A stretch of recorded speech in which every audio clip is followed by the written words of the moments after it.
Music is an important part of the Junkanoo Parade and Bahamian culture. Cowbells are combined with goatskin drums and brass horns to create the rhythmic pattern of the music. In fact, the main element of Junkanoo is goombay music, the Bantu word for rhythm.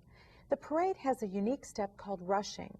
Instead of walking, it's a rhythmic procession of 2 steps forward and 1 step back, all in time to the music. Let's make a painted cowbell with Prudy, our guest artist from the Society of Decorative Painters. Thank you, Kathy. And here's what you'll need.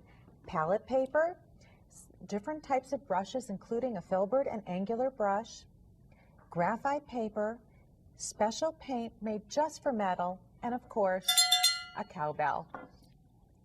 We're going to start today with base coating.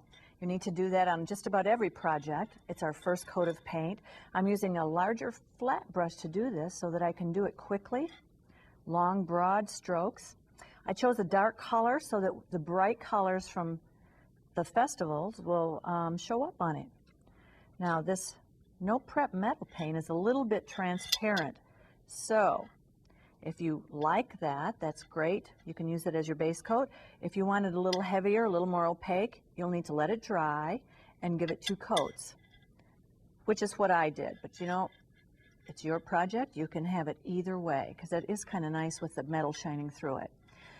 But I have one here that's got 2 coats on it, and it's what I'm going to put my design. The first thing we'll have to do is transfer the design onto tracing paper, which is what I did. This is the front of it.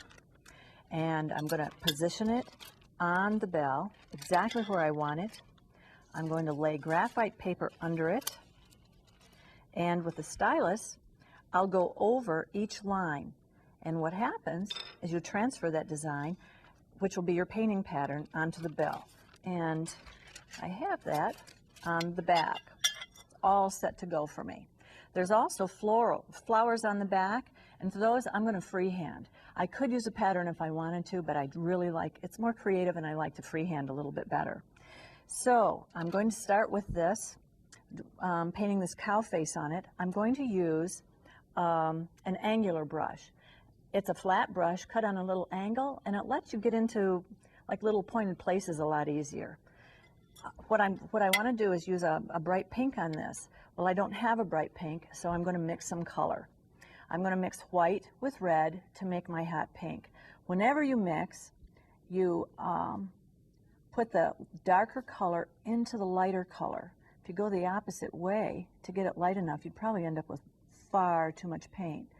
So, with my palette knife, I'm combining the 2 colors and I'm mixing it to make just the color of pink that I want. And I want a good fuchsia color.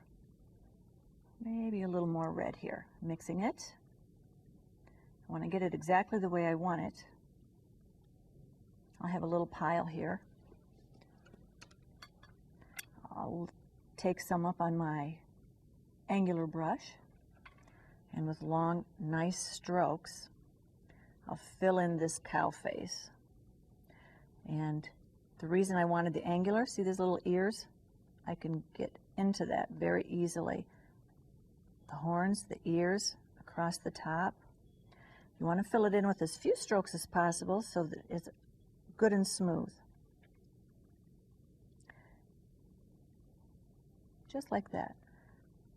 And while it dries, I'll work on the back of it where I want to put a floral pattern, like some tropical flowers that you might find in the Bahamas. So that's going to dry. I'll turn it over to freehand my flowers. The special brush I'm going to use for this is called a filbert. Can you see how that has a rounded tip to it? That'll be perfect for petals. What I want to do is make a petal that's wide at the top and comes down to a point. If I use a filbert on the flat side, I get a stroke like this.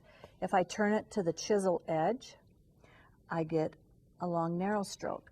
So what I want to do when I make this petal is flatten the brush out and turn it to make a flower petal. If I want a heavier petal, I could just add another one to the side. And that's how I'm going to make all the petals to the flowers on the bell. So I load my brush, turning it, going around in a circle. There's another one, another one, and I go around until I've got a total flower. See how that works? A filbert is a wonderful brush to work with if you need a rounded end. I want to make these a little more festive, so with a liner brush, this is a liner brush, you can see it's much smaller. I'm going to pick up some green and I'm going to outline it. It's almost like a floral print on a Hawaiian shirt. And make those come out a little bit more. A little zigzaggy, but that's all right. It's all part of the tropical print we're trying to accomplish. And go around a couple more. A little more. And one more. To put some dots in the center, I use my brush tip. I'm going to pick up some pink again. It's always good to repeat color. And I can dot the center with the brush tip. These are called brush tip dots. I finished the cow face with some eyes and a ring in his nose. Very easy to do. And I also put on some festive little swirls and dots. Take a look at our finished cowbell.